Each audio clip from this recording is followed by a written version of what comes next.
Beaucoup de croyants s'attachent aux choses extérieures, telles que des vêtements simples, ne pas manger de viande, vivre dans un monastère, les saintes reliques, l'huile sainte.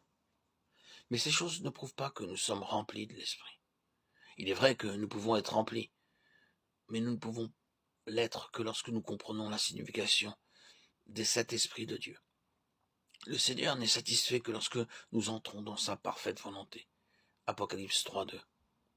Nous devons tout faire de tout notre cœur pour le Seigneur, et non pas pour les hommes. Colossiens 3:23. Nous devons établir la preuve que la volonté de Dieu est bonne, agréable, parfaite. Romains 12:2. Nous devons être sûrs que nous vivons dans la parfaite volonté de Dieu, et non pas dans sa volonté permissive. Nous devons être libres de toute association mondaine. Apocalypse 3:4. Les plus grands dangers pour les croyants viennent des associations mondaines. Ceux qui s'associent avec le monde imitent leur façon de s'habiller, leur coiffure, leur conduite. Nous devons prendre soin de ne pas imiter le monde. Nous devons haïr même la tunique souillée par la chair. Jude 23.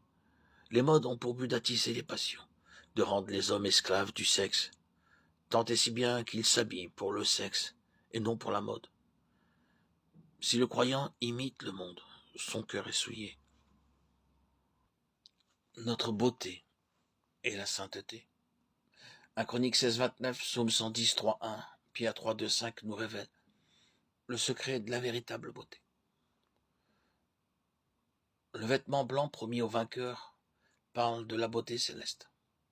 Il a également promis qu'il n'effacerait pas le nom du vainqueur du livre de vie. Ceci est une promesse particulière pour ceux qui confessent son nom hardiment. Si nous le confessons hardiment, nous recevrons une récompense. Luc 12, 4, 9.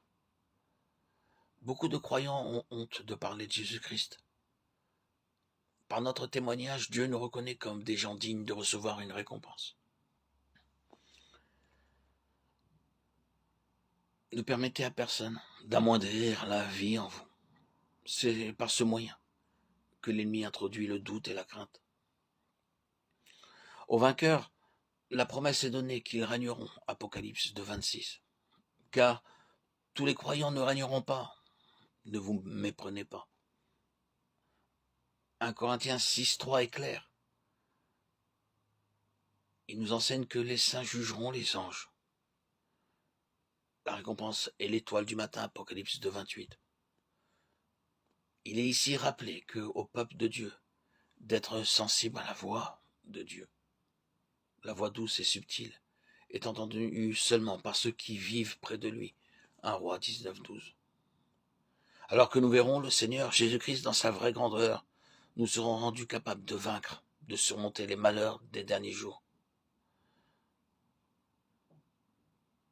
Le travail de Dieu ne s'arrête pas, même si les serviteurs meurent.